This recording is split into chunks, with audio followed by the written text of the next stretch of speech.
You've said that if the government doesn't cut the budget by 10%, Russians can expect a crisis like the one the country had in 1998. Explain that to me. If the state's finances aren't adjusted to the new conditions we find ourselves in, we can expect big deficits, a big inflation overhang, and the devaluation of our currency, as was the case in 1998, 1999, if we don't take the right decisions regarding our financial needs on the basis of our financial capacity. In 1998 and 1999, the budget revenue and parameters were cut by 10 percentage points relative to GDP via a spike in inflation. That occurred because in real terms the budget shrank. It happened all on its own, out of our control, due to inflationary devaluation, the depreciation of costs, including salaries, infrastructure costs and spending. We shouldn't make the same mistake. We must thoughtfully cut and revise the budget to meet the new conditions.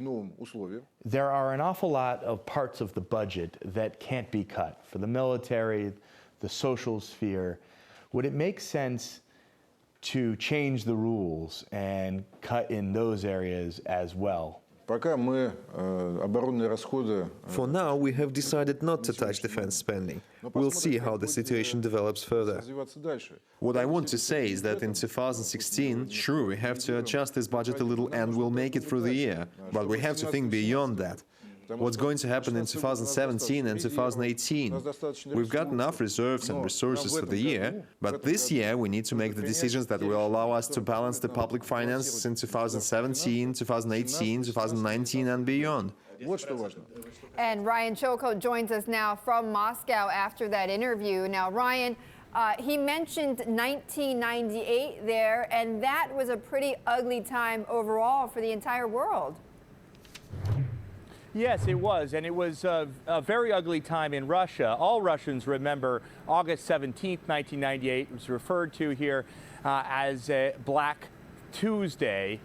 It was a day, of course, when Russia began to default on its debts. The currency over several months fell, threefold.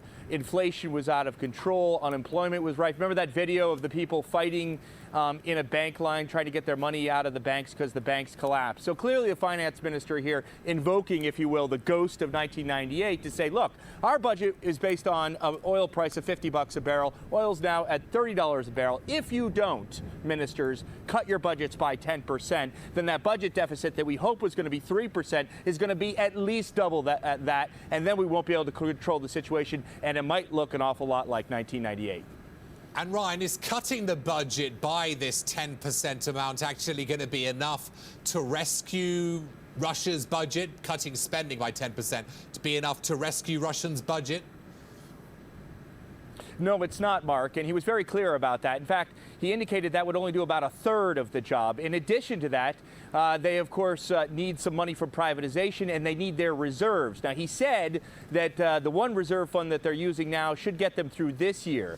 So what's pretty clear is they can probably limp through this year with the budget cuts. Maybe the ruble weaken a little bit further. That could help them. But what he's obviously very concerned about is next year, the year after that, and 2019. And what he said is, and what he indicated in any case, is that at that point, pretty much anything is on the table. A lot of the budget is protected. Military expenditures, the social sphere, that's salaries, pensions, that kind of stuff could be discussed as an option going forward if we remain in these oil prices.